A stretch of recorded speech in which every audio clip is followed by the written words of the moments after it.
a short one, but it's kind of spooky. Just got this, someone sent me a WhatsApp. I'll share a story with you first, then we'll go to the Sicha. A rabbi from Pittsburgh, a Rebbe from Pittsburgh, it's called a Pittsburgh Rebbe. I don't know who exactly when he passed away. He passed away years ago. He was living in Ashdod at the time, and he was traveling from Ashdod to New York. With him on the plane were some of his followers, Chassidim, 8. So there were nine of them on the plane that came together as a group. In mid-flight, suddenly the plane is gliding downward, which is not normal. Everyone was scared, and there was a panic that reigned throughout the plane. Then they hear the flight attendant announcing that the plane has engine problems, and we desperately need to find a runway to land. Otherwise, we'll land in the forest. So when you didn't hear that, when a Jew hears that, suddenly, vidui, confession you say before you die. Shema Yisrael, kill him. The whole plane was in a state of panic. Miraculously, just short after, they found a runway not far from Belgium. I don't know exactly where, but somewhere in that location. No problems. The plane landed peacefully. The 9 Rebbe and his 8 Chassidim go off the plane, and they meet the grounds crew. They were a little bit late for Shacharis. So they asked this grounds crew, like some real guy, would you have any private place for us to pray? And as soon as he heard that, he fainted, turned white like a pale white, and he pretty much collapsed. They couldn't figure out what happened. What did they say that made him feel this way? And he got back to himself. He said, I know I don't look Jewish, but I'm Jewish. I come from a Hasidic family in Williamsburg. My father died when I was very young. I made some real foolish choices in my life, and here I am working in the runway in some place near Hupitz. But the reason why I fainted is as follows, because last night my father came to me in a dream, and he said, my son, I beg you, tomorrow evening is my yard site. Please say Kaddish for me. So I said to my father, me, such a guy like me, what will my Kaddish help you? I'm so distant from Judaism. So the father responded, it will help me immensely. So I said to him, but you have to have a minyan. That part I remember. You got to have a minyan to say Kaddish. If I send you a minyan, will you say Kaddish? And I said, okay, yeah, send me a minyan. Sure. And all of a sudden, I counted 9. You want to daven Shachris? 10. Minyan. My father. That's why I fainted. So this is a story that tells us that we don't understand why things happen. That plane had to go through what it had to go through only because of this story. This person who in Shemayim needed to have a Kaddish said for him, so God provided a minyan for this person who never would have davened, obviously, would have said Kaddish if this wouldn't have happened. So you have a little story just before we start. There was a woman who had a phobia. She couldn't travel on planes. Once she traveled on planes, and there was a little bit of a turbulence. She would go crazy, and it would she would make the flight impossible to tolerate. So she had a family wedding. She hadn't gone by plane for a long time. This was way before COVID, don't worry. I heard the story years before COVID broke out. Nothing to do with COVID. And she was very scared. It's all about what you want. What do you do when you're scared and you need to take a flight? So she asked the Rebbe. This is about a month before the wedding. She wanted to get a reassurance so she would get an answer. So she wrote in a month before in advance, and the Rebbe responded, everything will be okay. Take the flight and enjoy yourself at the wedding. A week before, she's still nervous. She has to write again. The Rebbe again responded, I already told you that everything will be okay. Guaranteed, nothing to worry about. Then on the day of the actual flight, she wrote again to the Rebbe, and she called the office, and please, I beg of you, ask the Rebbe. They tried to convince her, you don't need to. So Rabbi Groner, I think it was Rabbi Klein, Rabbi Groner said, okay, if you insist, I will tell the Rebbe. Hold on a second, I'm going in right now. And the Rebbe responded, I already told her. She has nothing to worry about. Okay, nothing to worry about. She's on the plane right now. Feeling, usually right at the beginning, as soon as the plane would lift off, she'd already feel something. She's feeling good. About 20 minutes or half an hour into the flight, suddenly there's turbulence and major turbulence. Everyone was like, whoa, it felt like the plane was like doing a somersault. And all of a sudden, the fear came back. The phobia started reappearing. And she started saying, Rebbe, how could you do this? But you promised me 3 times. What's the answer? How are you going to ever answer? And she was going what crazy. And the tumult she was making on the plane was impossible for people to tolerate. Making a real, she was basically disgracing herself. She was mortified. All the shame, people looking at this crazy woman. She felt horrible. She was scared, and also ashamed, both together, 2 emotions that are not really, you have them both together, it's horrible. She said, when I get off this plane, if I ever make it, I am going to call 770 and ask the Rebbe, where is your promise? And she did that. When she got off the plane, she called. She had a few times she couldn't get through. Finally, she got through. Call gets to Rabbi Klein. Rabbi Klein responds, can you wait? I'm going into the Rebbe right now, and I'll pass on I'm waiting. She says, I'm waiting on I'll wait for you. She was like writing angry at the Rebbe. How could the Rebbe have done this to her, knowing her situation? Rabbi Klein, 5 minutes later, gets back on the phone and says, the Rebbe said the following, if you would know, this plane was not destined to make it, it was destined to crash. And only because you were on the plane, the entire plane was saved. Would you have taken this trip or not? She felt like such. You saved hundreds of lives. Amongst them were probably some Jews also, but you saved hundreds of human lives. The plane was full. Sometimes we don't understand, I'll just leave you off with one more interesting thing related to Esther Hamalka. I heard from Rabbi Y.Y. Jacobson, one of his talks, that a woman came over to him and said, Rabbi, I hate Purim. Did I mention this before in the class? No. Why would you hate Purim? Oh, the Shalachmanis, that's what he thought. Said, don't worry about it, it's a big mitzvah. Said, no, Rabbi, it's not because of the burden of the day of giving Shalachmanis and making sure you get to the right people, not to hurt anyone's feelings, and the cooking and all the whole big meal, and then all the men get drunk a little bit, it's not because of that. And why do you hate Purim? Because I empathize with Esther Hamalka. Could you imagine how she felt? She was all alone, stuck with this fool, this clumsy fool, tyrant, anti-Semite, stuck with him for no end. And everyone's dancing in the street. Every single Jew is dancing, Din Dan Ratzach, what song they're singing. You could imagine the Yehudim Hoysa'ir, the Simcha Sosam Ikar, and Mordechai, and it's the brightest day in Jewish history. And she's all alone, Nevach. I feel so bad for her. Why does no one empathize with her? So Rabbi Y.Y. answered the following answer. I think it's brilliant.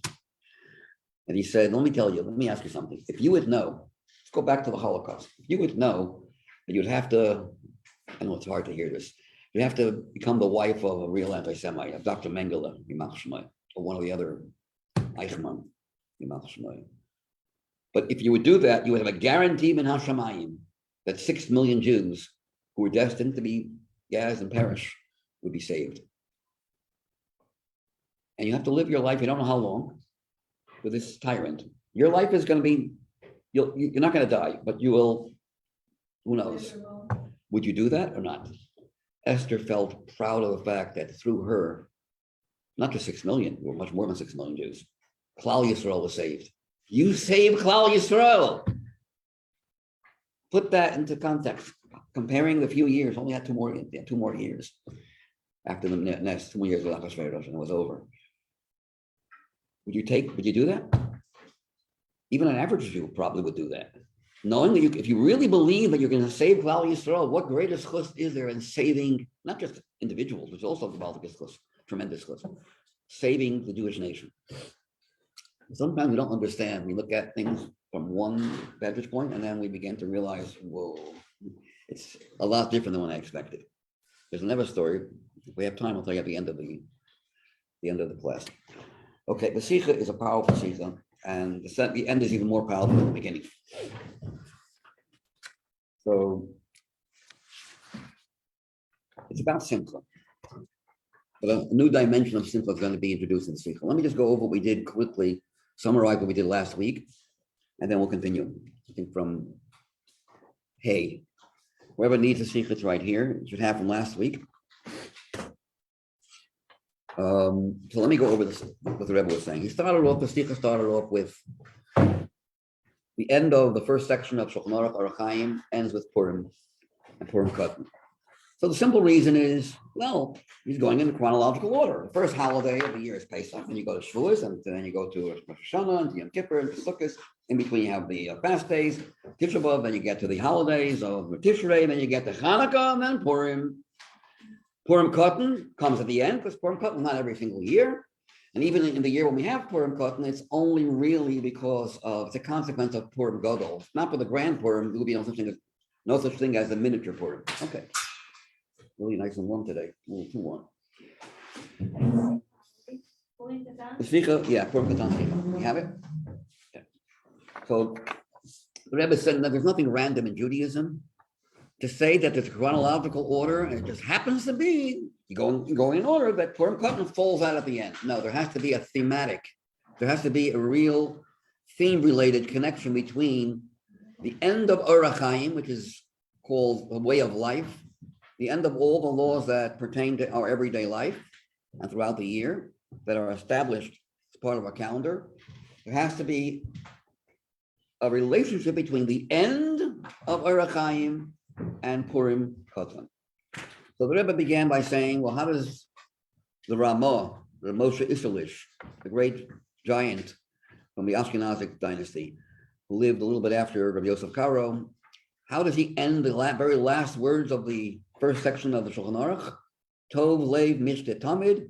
It's always good to have a content, a happy heart. And how does the Shulchan Aruch begin? And also with Shivisi Hashem Lenegdi Samid. The word Tamid means constant, continuous, everlasting. So these are the bookends of the Shulchan Aruch. It begins with the word Tamid, and it ends with the word Tamid. What do they correspond to? The morning sacrifice and the daily sacrifice. You had two a day, one which is the first of a day, the first sacrifice, and then the last sacrifice. Okay. Why are they called Tamid? Something that's constant and not once in a while gets the name Tamid, always, continuous. Many things we don't do a whole day, we do part of a day. We daven in the morning, and then we don't daven, then we eat, and then our days go through changes. Our year has their holidays in certain months, certain days, and then it passes. We're not always celebrating Pesach and Shavuos and Sukkot, and not always davening and learning. There's time off. But what is always in a Jewish person's life are the two constants. Put Hashem before you and always be joyous. This is 24/7, even while you're sleeping. So the Rebbe says, but what's the deeper explanation as to why Purim is at the end? Because where do we get, I'm going to summarize what we did last week. Where do you get the fuel, the ability to be able to be happy a whole year? Where does happiness come from? We know Cherus comes from Pesach, freedom is from Pesach. Matan Torah gives us the power, have a good learning experience, internalizing the understanding of the Torah is not just a Chachma, but it's God-given. And Rosh Hashanah is Kabbalah's Ol, Yom Kippur is Tshuva. And then we have Sukkot, really, is this Man Simchasenu. The Rebbe says in the Sicha that Purim is the reservoir, the pipelines for joy. How do you reconcile the two? Is it Zman Simchasenu or is it Purim? What was the answer? It depends if you're living in the time when we have the Beis HaMikdash or you're living in Golus. If you're in the time of the Beis HaMikdash, You could get direct lines, direct influence from the head of the year. Don't forget, Sukkot is at the head of the year. Tishrei is called Rashis. Tishrei, Tavshin, Resh Yud, Rashis. And the head is the most sublime part of the body. Likewise, the head of the year is the year where the month, that part of the year where we're in a higher level, much higher level, full of holidays. It's the most powerful time of the year. The brain of the year, cerebral part of the year. Sometimes what's in your brain doesn't get internalized, doesn't download into the visceral part of meaning to your everyday lifestyle. So it's very hard for an everyday person to be happy on a regular Tuesday afternoon in the middle of nowhere, and feel the same chayis of joy that you get from Simchas Torah. What a break! What a contrast! Simchas Torah, Sukkot. Simchas Torah is the high holidays. After the high holidays, it's much easier to feel that.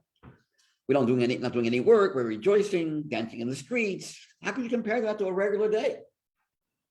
If we have the Beis Hamikdash and Zman HaBayis, then different story. Then we're living a whole year on a level that's connected to Hashem, and we could feel the effects of Tishrei throughout the whole year. We don't need any intermediary. But when it comes to Golus, we need another holiday, which is not in the month of Tishrei, not in the head of the year, in the middle of the year, one of the boys, as they say.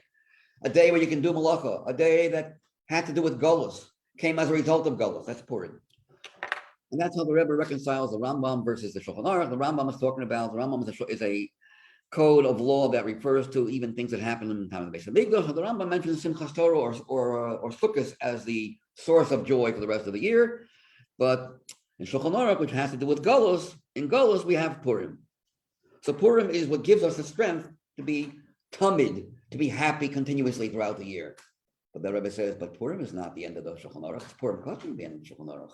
How does Purim Katan give you that joy? Purim Katan, we're not even rejoicing.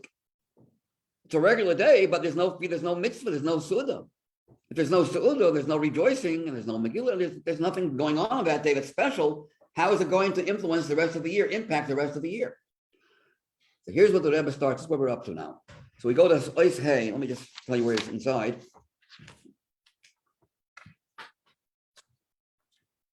And page 250. Page 250 is where we're up to. And I'm not going to learn everything inside, but I will go through it. Let's just start the beginning of Hey, and then we'll skip around. Hey, to answer this question, anyone needs copies over here. In order to understand why Purim Katan, not Purim in general, why is Purim Katan source of joy the rest of the year? The tamid, the continuous flavor of joy. I want you to tune in because the sikha gets heavier and heavier as it goes on. It's so important. It's mamish, such an important sikha for us because the real joy when you're talking about the sikha is something that you should be tuning into. We'll find out what that is. But before we get to that, we have another question to ask. Why is Purim Katan the source of our ability to feel joyous the rest of the year? But before we enter that question, we have to first understand another question. We said that there's two tamids. There's two constants. One of them is the beginning of Shulchan Aruch, which is Shivisi Hashem Lenegdi Samid. God is right in front of me, watching how I get up in the morning and hoping. He's looking with a loving look. He's not looking at, people think if you don't learn Chassidus, you really believe God is looking at us trying to find faults, God forbid. He's a good God. God and good go together. He's looking and with a love of, you can do it. You can do it. You can do it. Say Modani. Think about me. Just say Modani. Say it right. Watching it. He's watching every move and anticipating, enjoying every move you make when you're thinking about him. Think about that in the morning. And every move you make, there's an eye watching, a loving eye who cares about you more than you care about yourself. Believe in that. And then there's another tamid, which is simcha. Now, wait a second. We understand why the beginning of Shulchan Aruch, which is the catalyst, the foundation, the yesod of our daily routine, has to be with Kabbalah Soul. But so is simcha. Isn't simcha also a foundation? If you're not joyous, you're sluggish, or you're down, and you're distracted with all kinds of issues, you also can't serve Hashem properly. So just as Shivisi Hashem Lenegi Samid is the beginning of Shulchan Aruch, so should Tov Lev Mishte Tamid also be at the beginning of the Shulchan Aruch. They're both equal foundations. They're both musts. They both enhance and infuse our avoda throughout the day. Why is one put in the beginning, one at the end? What does Simcha do to be at the end more than the beginning? That's the question that must be asked. So that's the question the Rebbe asks in the first paragraph in Hay. I'll read it inside, just for this. Kedela Havenzos, page 250, the middle of the right column. Yesh lahak dimulavar. We first have to preface and explain as sof divri harama, the very last words. V'tov lev mishte tamid. Those four words, a good heart is always celebrating. Haronzim, which hint to ka'omer li'il said before, le'inyin hasimcha b'avodas Hashem, to the joy in serving God. Shaharei, at first glance, l'cha'ora means looking at it superficially at first glance. The question arises: Madua? Why? Nikba'u shnei hatimidim ba'ofen kazeh. Why were the two constants, timidim, the two timidim, established in the Shulchan Aruch in this manner? That Shivisi Hashem Lenegi Sami, placing God before you continuously. Mothia appears with Shilach Shulchan Aruch, the beginning of Shulchan Aruch. The Tov Le Mishte Tamid, which is also a prerequisite for being able to serve Hashem properly, and yet Mothia, it appears the Achar Kol Orach Chaim Besofa Mamat, at the end of all the laws of Orach Chaim, the very, very last words of the section of Shulchan Aruch called Orach Chaim, a way of life. Shivisi Hashem Lenegi Sami Hu Yesod V'Ikar B'Avodas Hashem. Shivisi Hashem is certainly a foundation to serve God, and that's why it's at the beginning. That's why we understand why it's the beginning and the head of the Shulchan Aruch. But the same should also apply to the end of the Shulchan Aruch, those last magical four words. A good heart is always rejoicing, celebrating.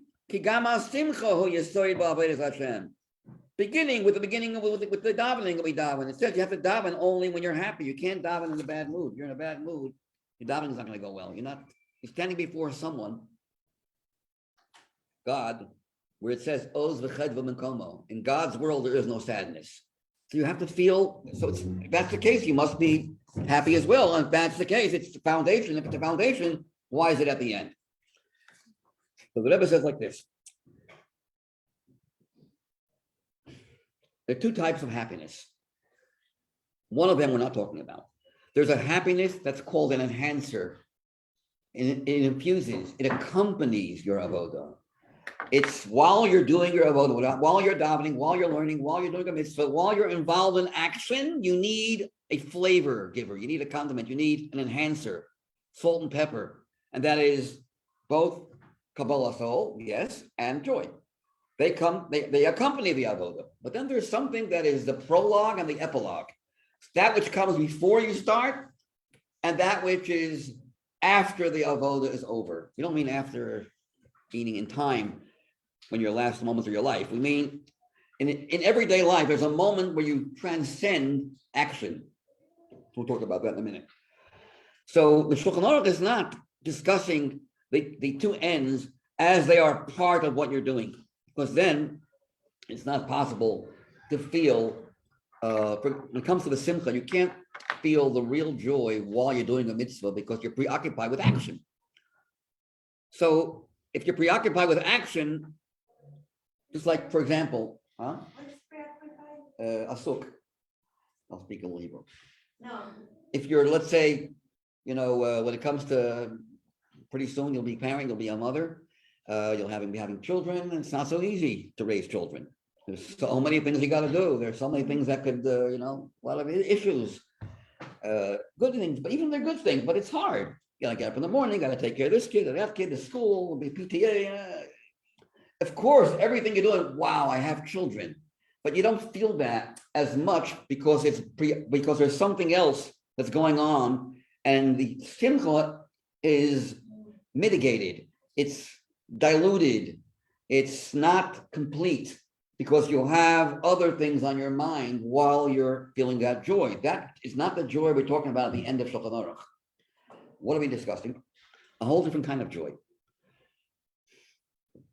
This joy is after you've done what you've done, you've accomplished what you've accomplished. You sit back and you ponder on on bonding with Hashem. Wow, I'm a Yid, Jewish. I was chosen. I have a chilek of the kami mal mamash inside of me. I have part of God. What is God? Omnipotent, omniscient, kol yachol. Ein lo zman shelo haya. He's omniscient. He can do anything. He knows everything. He's everywhere. He has to be. Had no beginning, and that Him is in me. But I am also eternal. There's the real part of me, and you sit back and say, "Wow." A seamless flow of connection you feel, and you start feeling the joy, which is wholesome joy, not mitigated, not connected with anything else. Like when you put salt or lemon juice or vinegar in a salad, you're not tasting the salt per se. You don't want to taste the salt. You want to taste the salad. The salt gives a good taste. Lemon juice, vinegar, whatever you're putting in. So the simcha throughout the day is like the salt. But you're not sensing the salt full-fledged. It's just a flavor giver. Then there is the actual time where you focus with a self-contained entity. Joy as an end in itself. Not joy to enhance your avoda, but joy for the sake of joy. All joyous. Nothing else is going on in your life and your heart except for that bonding feeling of, wow, I'm a Yid. What a schus. And that it's not easy because there's so many distractions in our lives. We all know what Gullus brings to our lives. A lot of issues, a lot of things that bother people. And it's hard to put everything aside. But this comes at the end of Shulchan Aruch. Why is it at the end? It's end means that it's above Shulchan Aruch. It's above serving God. It's where you and God bond and become one. It's that kind of joy. You understand what I'm trying to say? I'm not trying to say it. They're never saying it. A joy where you and the one above become, and you have that between a chas and kala in the yichud room. I have some news for you. Talk a lot, there are a lot of things they prepare. Then there's one moment of, you can't have that before the wedding. But during the yichud room, things go on, that there's a bonding where the chassan feels, it goes on before also, there's a chassan kala relationship, when they get married, there's kabbalas ol, that I am here for you. You know, we have a commitment. Later on, you do things. But before you actually, do things for each other, you have to be committed to each other. You're soulmates. That's like the Kabbalah soul before the day starts. So the marriage also is another example. Marriage, Hashem also, we're married to Him as well. But a married couple has to have a commitment that we belong to each other. Okay. Then there is a feeling, the bonding, the simcha, the joy of this oneness. There's no greater feeling than two people becoming one. The ability to put everything aside and to bond takes place in the yichud room. It's a feeling that you can't, you see, I know the chassan, I know how the kala feels. I'm on the kala side. But I'll tell you what, one thing, when the chassan comes out of the yichud room, he is, even the most introverted, quiet, little nerdy type of guy, suddenly jumps and he's jumping, he's happy. What happened? There was a bonding that took place, a very deep feeling, very refined feeling you can't put into words, that take place between the two. And they start feeling a connection that's unlimited. And that same thing is true with Hashem. The feeling of knowing that you have a power that's eternal, something that's eternal, and it's constant. It's going on the whole day, but you can't feel it the whole day. You can't appreciate this emergence of this intense, grand celebration that takes place after the avodah. So let's see it a little bit inside here.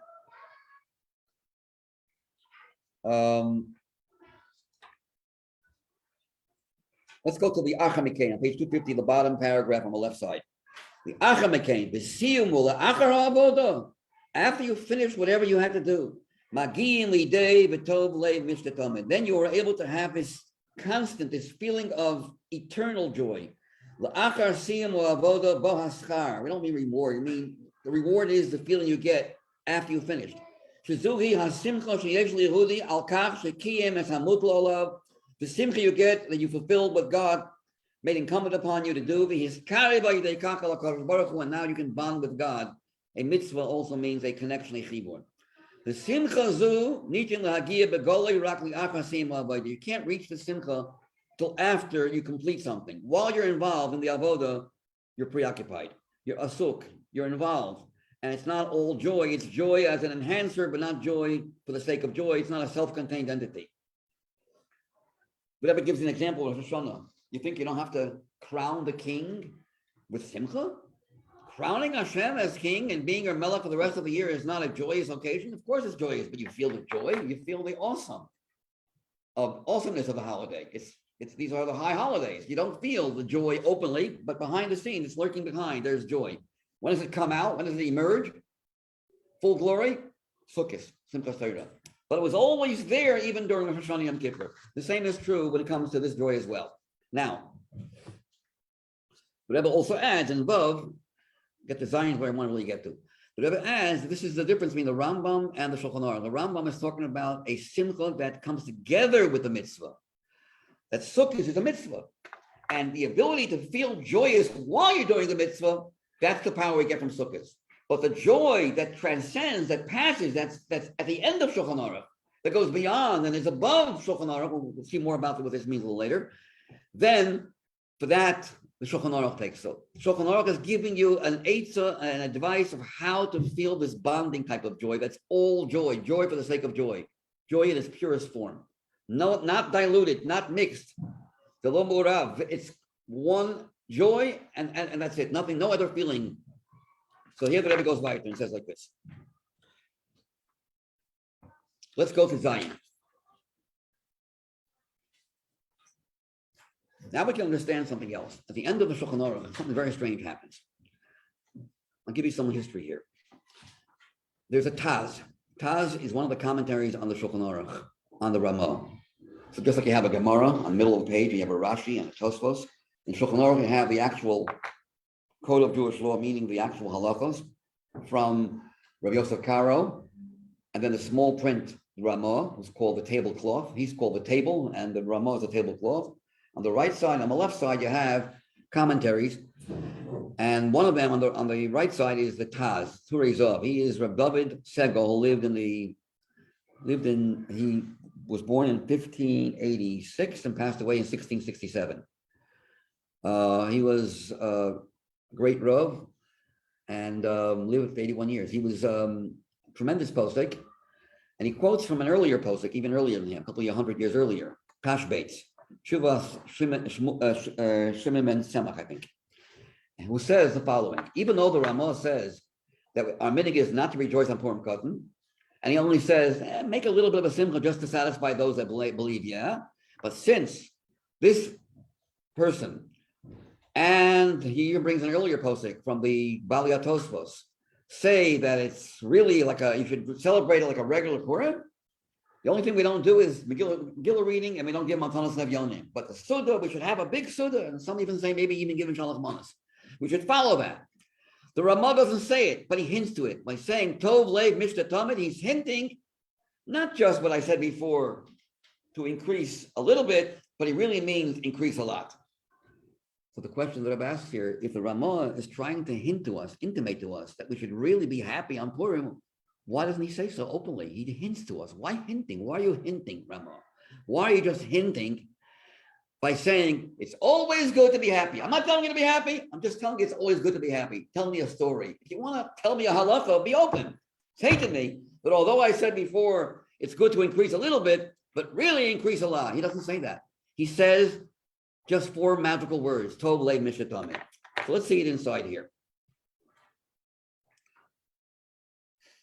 Let's go to Zion, but not the beginning of Zion. Let's go to the 3rd paragraph on the left column of page 252.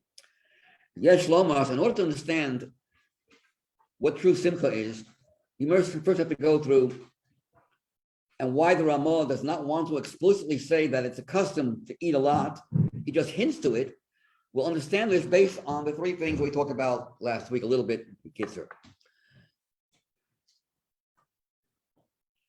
There is biblical obligations, There are rabbinical obligations and there are customs. Which of the three, when you fulfill, are you most joyous? Where do we feel the greatest joy? When you fulfill a Torah law, a rabbinical law, or just a custom? So you would think a Torah law would require the most simcha because it's, wow, the Torah is saying something. It's the actual Torah speaking to us. And if the rabbis speak to us, a little bit less. And if it's just a custom, even less. It's just the opposite. The stronger the obligation, the less the joy. The joy is less essential, less real. And the reason for that is very simple. If you're obligated to do something, what does that prove? It's not coming from within, not innate. Take a take a married couple. A married couple, I always tell the Chassanim, imagine if the husband and the wife say to each other, the Chassan Kala say to each other, I want to let you know, my dear Kala, that if you ever want something, please don't hesitate. Tell me what to do, and I'll do it with such happiness and joy that I have the honor and the merit and the schus and the privilege to do what you want to do and make you happy in my life. Your happiness is my happiness. And he means it. And she can tell he means it. And he says to her, and I reciprocate. Everything, they go back, each one says to the other, whatever you tell me, I will be so thrilled to be able to do what you want. Not only will I do it quick, and no questions, I will do it with a great simcha. Just tell me, don't hesitate. Just tell me what you want. And your wish is my command. Then there's another couple.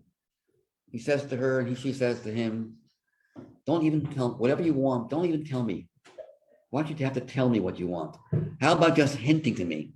Just throw me a hint, and I will get the hint. Wow. So it's everything the first couple did, but more. You don't have to tell me clearly, just hint to me, give me a hint, and I'll catch the hint. Men are not good at this, by the way. Women are much better. And he catches the hint. He says, wow, unbelievable. I don't have to even bother telling him. Usually the him that has the problem, but it works both ways. Then there's the third category where he says, and she says, you don't have to even hint to me. I will feel what you need, because I am so attached to you. There's such a deep bonding that we feel each other's needs without having to even hint to it. The simcha, when one does for the other without any even remote hint, the joy is much greater because the bonding, the connection is much deeper. It's beyond any need for having to order anyone. Anyone listening? Yes. Try to focus. I get distracted when people are talking. So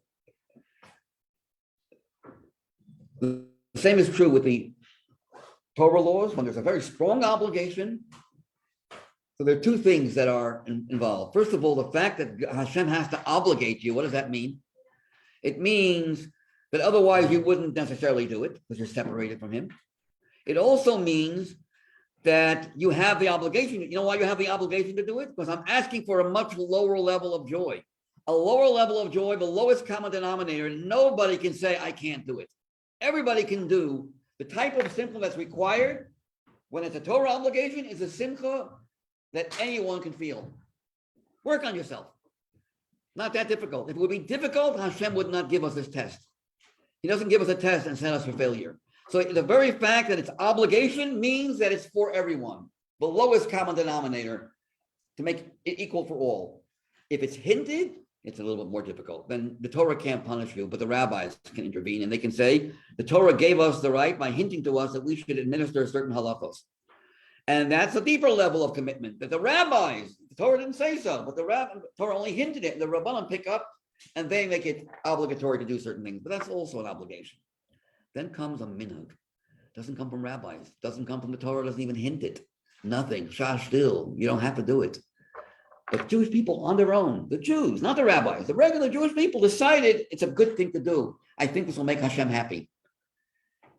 That happiness is an innate happiness. It's not, you're not being told, it's coming from within, it's organic, it's innate, it's intrinsic, it's real, it's you, it's part of your core. The simcha is coming from because of who you are, not based on what you're doing, but based on who you are.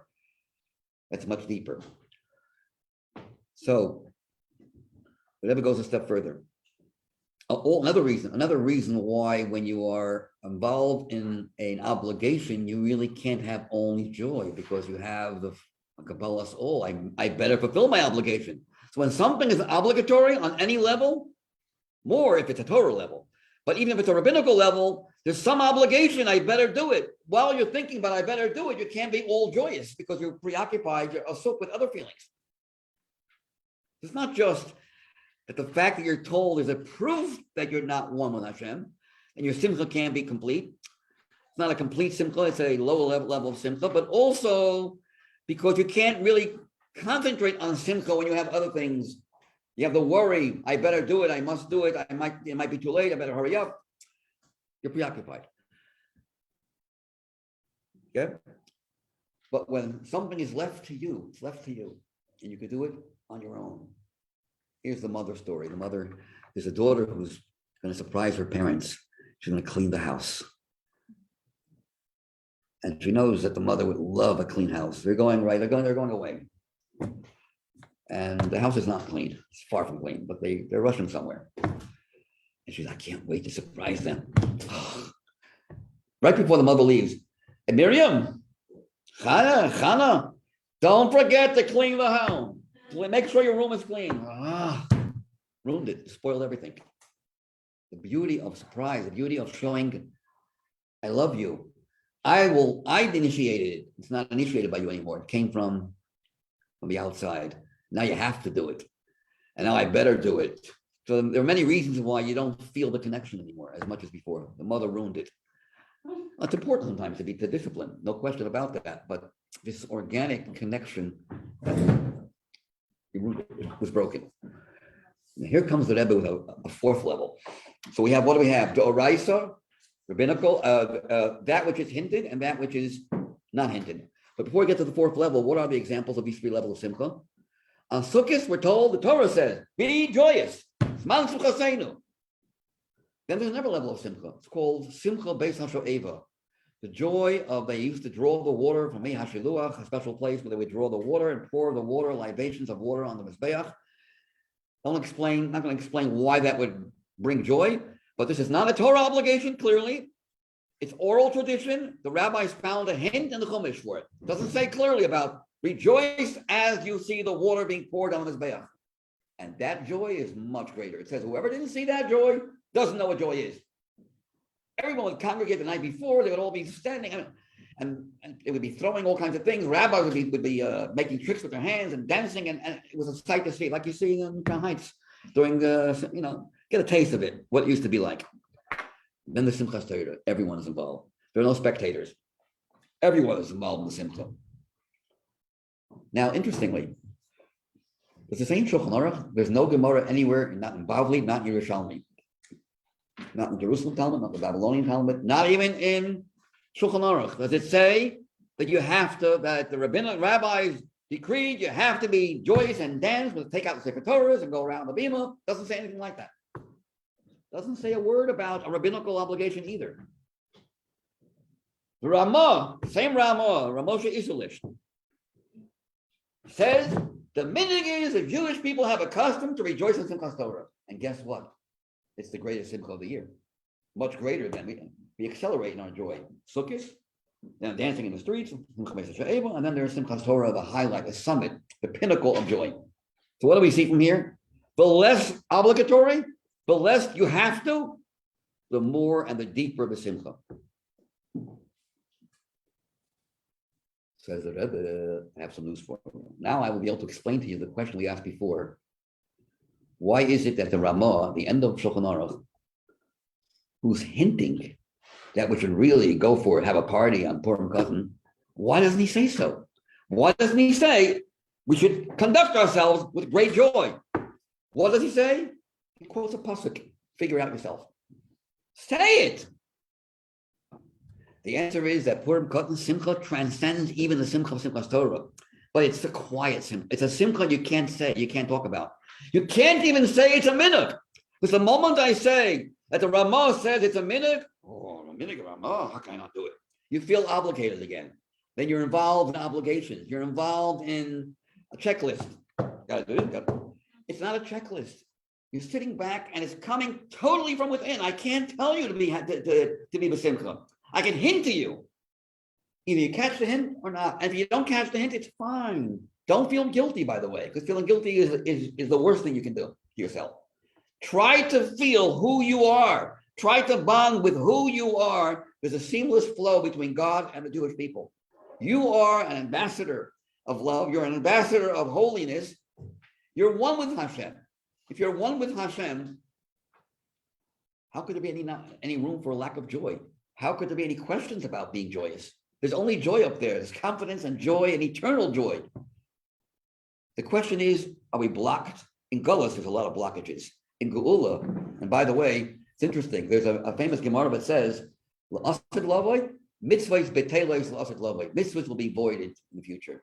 It doesn't sound what? Huh? But we still want to do it? No. We will be doing it. So it doesn't mean we want to do it. We will be doing mitzvahs, but yet, how do you explain the 4 words? Mitzvot, b'telot, la'atid lavo. The mitzvahs will be voided in the future. We won't be doing any mitzvahs anymore. What? There's a lot of answers to this question.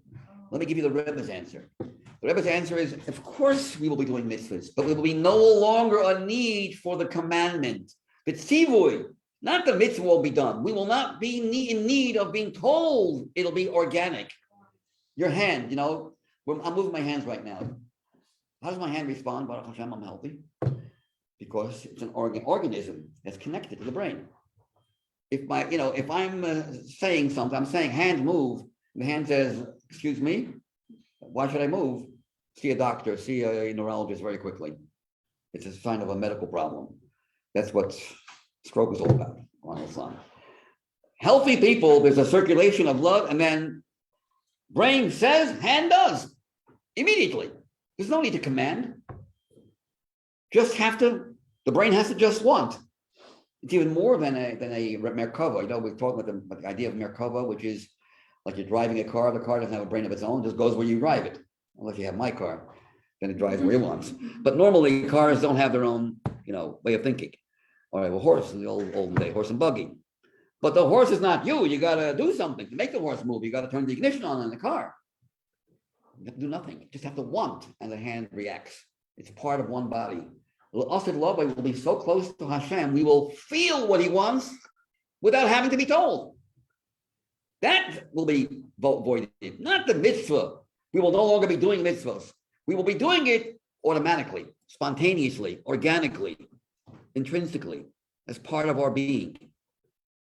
Therefore, it's interesting. Take a look at the end of the Sicha. Oh wow, we have time. Let's learn something inside, because we have time. On page 252, the Yesh Lomar. Do it again.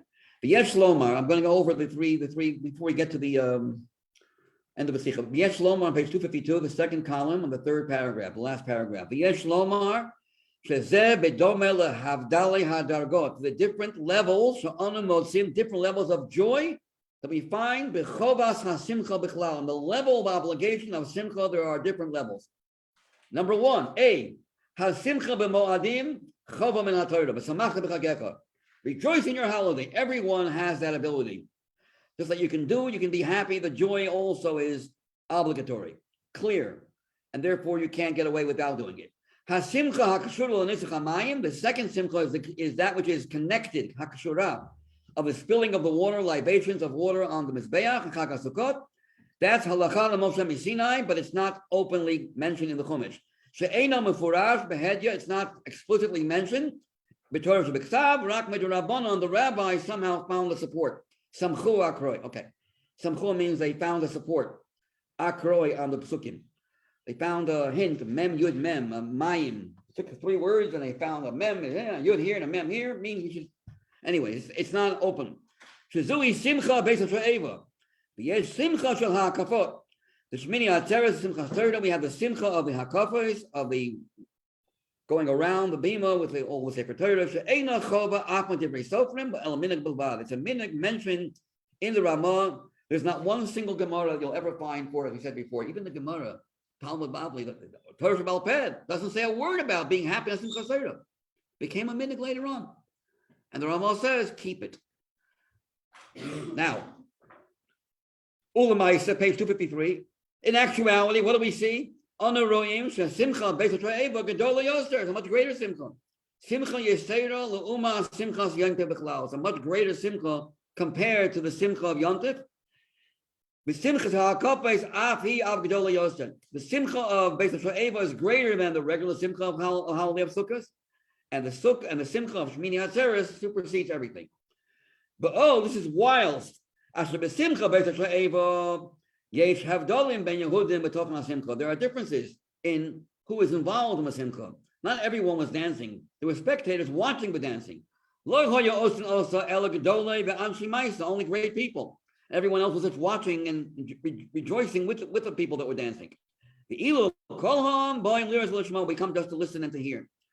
Haresh B'Simcha HaKafais Mishtatzin Kol Yisrael. All the Jews are Mishtatzin. No exceptions. Everyone is part of the joy, not watching, not a spectator. You're part of a Simcha.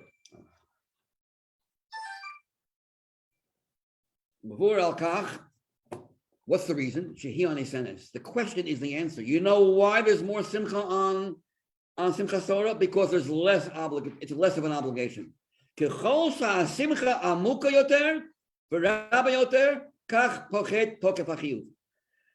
greater the Simcha, the deeper the Simcha, that's how the level of obligation also is diminished. But if it's a greater Simcha, Hashem can't demand that from you. That has to come from within. Similar to what we said before, the words of the rabbis, of the scribes, are to a certain extent more dear to God than the words of Torah. Sweeter is to me the words of the scribes, meaning the rabbis.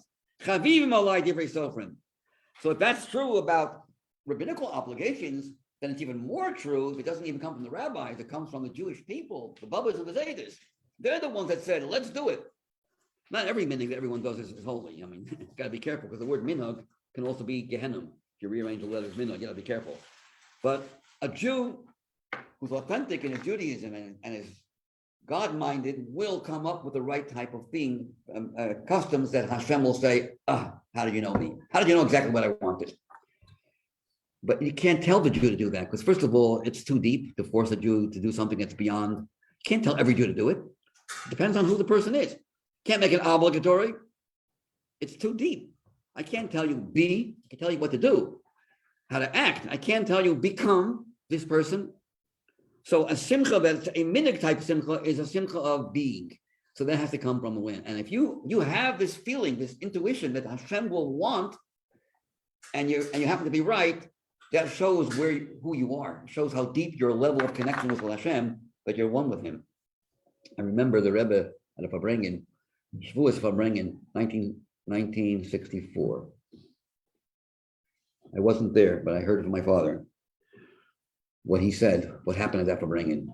The Rebbe was in the 60s, was giving a bracha that all the Russian Jews should be released miyad. And the amen was hardly heard. After the Sikha, the Rebbe's face got very, very serious. During the Sikha, the Rebbe was like in a state of like, wow, he was intense. Father said it was intense, and it was like a powerful intensity, joyous intensity. After the Sikha, the amen was not heard. The Rebbe took his wine and spilled the wine over the table and said, we had an opportunity. If everyone would have answered amen on the spot, this would have been the end of the golus of the Soviet Jewry. Soviet Jewry would be history, meaning the Jews would have been allowed to leave, every one of them. So say so, Rebbe. How are we supposed to figure you out? It's supposed to be an organic connection. Rebbe can't say certain things. It has to come from within. If he has to say so, then then it's his amen, not your amen.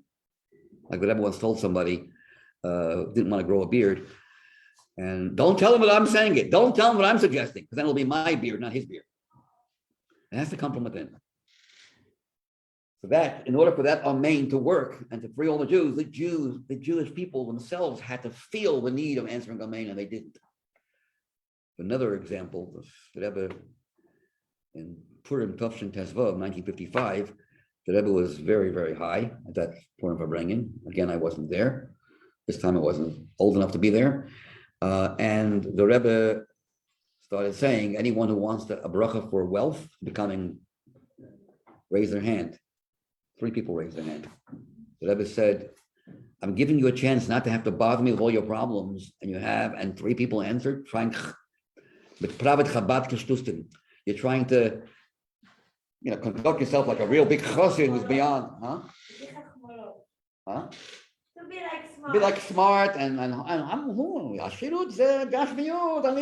I'm above all that. I don't need all that, Chabad.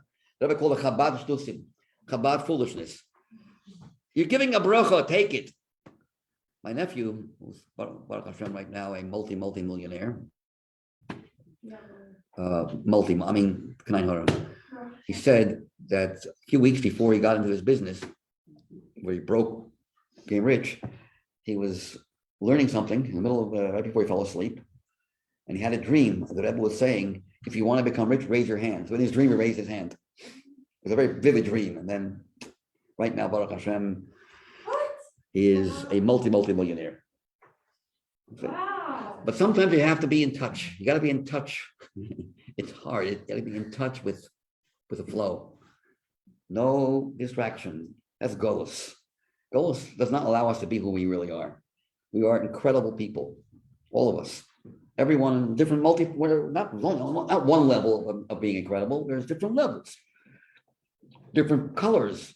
Jews are multifaceted. We're different in many ways, but all of us have that one common denominator, that we are united with Hashem. And that's why, when Mashiach will come, we will be in Hashem's presence, where there's only simcha and joy. All of a sudden, we'll feel this natural bonding, this tov lev mishta tameh, because it ever brings later on, the end of the Sicha. Let me just quote this very end of the Sicha, where he quotes the words of the Magen Avram. Magen Avram is another commentary on Shulchan Aruch. Avram Albe Gubiner. He lived after Bataz. He was on the left side of the Shulchan Aruch, and the Alter Rebbe always ruled like him. And he writes that this simcha of Purim Katan is connected to the simcha of La'asid Lavoi, of the future. When it says Oz Yimale, then our mouths will be filled with joy. No room for any other feeling. Just joy for the sake of joy. Joy in your being, not in your doing, but in your being, in your essence, in your core. It'll be organic and natural, because you'll be connected to the one who is always joyous. That is God. God is the source of joy, goodness. And when you're connected, when you have that oneness with Hashem, then the last tamid and the first tamid is to feel Hashem's presence, He's watching what you're doing. Well, if you have that simcha, which is the bonding of feeling that you're one with Hashem, obviously you're going to, do everything that's right, because you feel Hashem's presence constantly. But this is, again, the Rebbe's incredible chiddush of mitzvahs b'teila does not mean the mitzvah will be void, but it means the need to command will be void. We will be natural body parts of Hashem's will. Hashem wants, we do. Now, there'll still be free choice, by the way. You might ask how that takes away free choice. There'll be levels, not good versus bad, but good versus even better. So there'll be striving. It won't be that we'll be sitting back and that's it, it's over, the game is over, and now we're just doing nothing and just getting rewarded. No, it's more than that. There'll still be another level of service, but it's not a service that's propelled by negativity that we have to fight, but going from positive to more positive to endless positivity to endless good, and there's no end to it. It keeps on going. The more you have, the more you realize there's more to it. Just like when it comes to learning, you look at the libraries of people, and you begin to go, whoa. The more you know, the more you realize how little you know. Well, that's for now. Imagine the La'asid Lavoi, when Mashiach will come, how it'll be much more of that. You'll see on a horizon, an endless horizon. As you grow, you'll see, whoa. I thought that just rising from the dark is called rising. Now I realize you can rise from the light to a higher light, to a deeper level.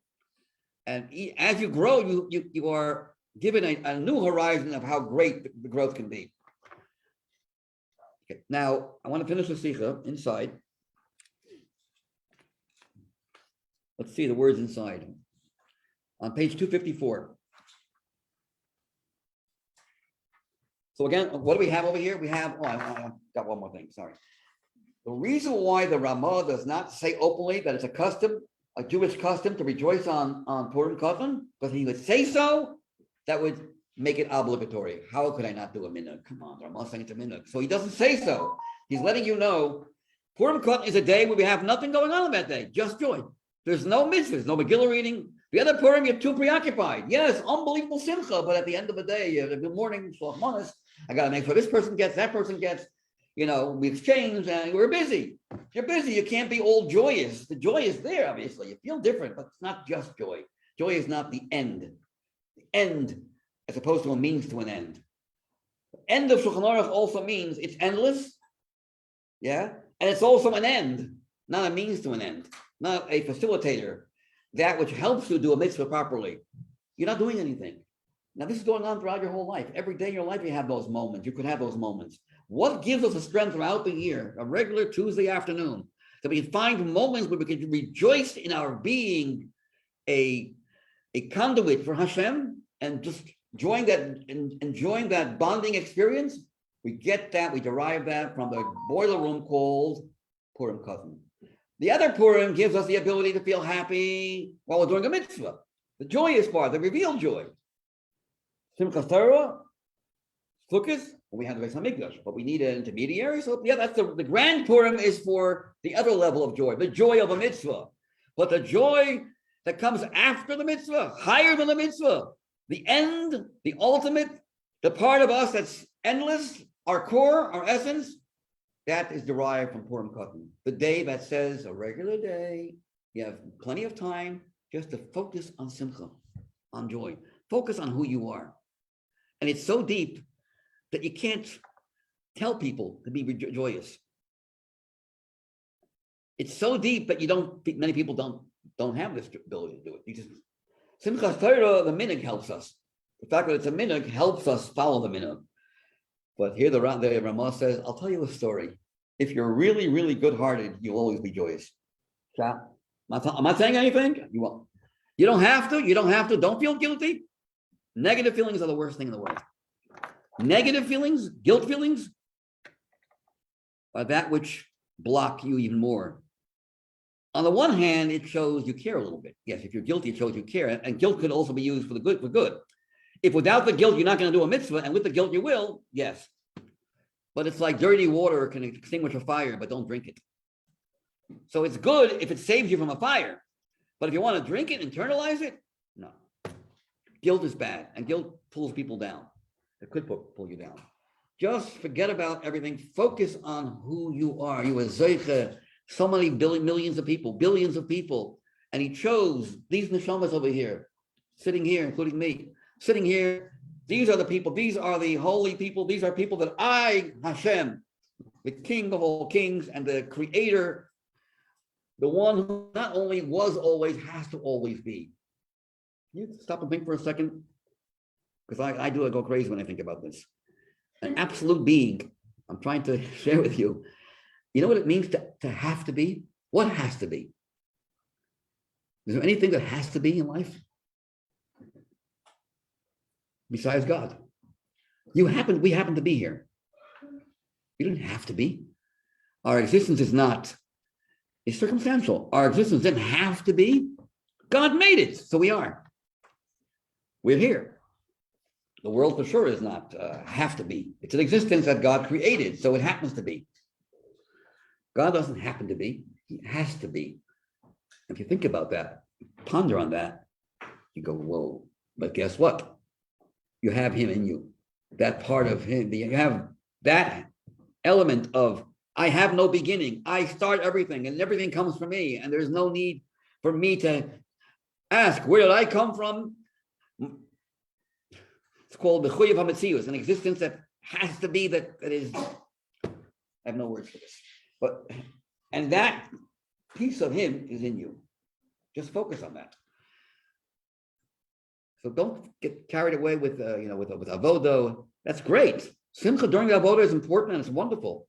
The Rambam talks about this, where you get that strength from. But now we're talking about a different level of simcha, a joy in the middle of nowhere, feeling of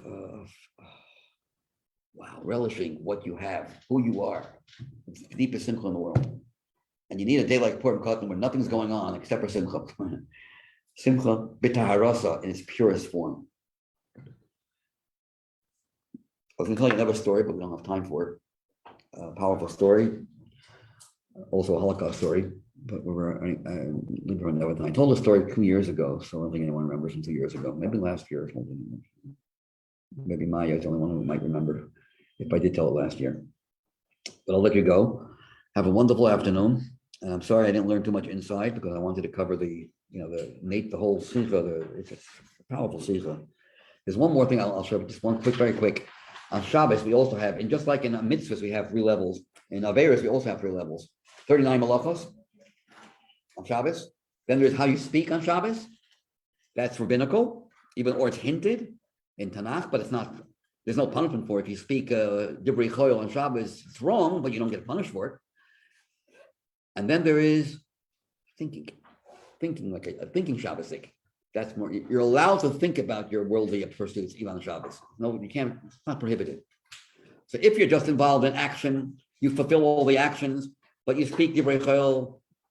That's one level. If you're on the level where even your speech is different, because just like God's speech is creative, if you're connected to Hashem, then even your speech also, you feel like it's like doing something. But then there's machshava. Machshava is so private, so personal, no one knows about it. And if that can be Shabbosdik, that's the highest level of Shabbos. Less obligatory. It's perfectly okay to think about your business on Shabbos. You're not going to not violating anything. Yet it's the greatest level of connection. So the smallest level is just don't drive a car on Shabbos. Yes, because it's coming from within. My machshava senses God. Okay. Have a wonderful day. Good to see you, Mount Kilavana. It's always a pleasure to see you. And I have to take attendance also. Sorry about that.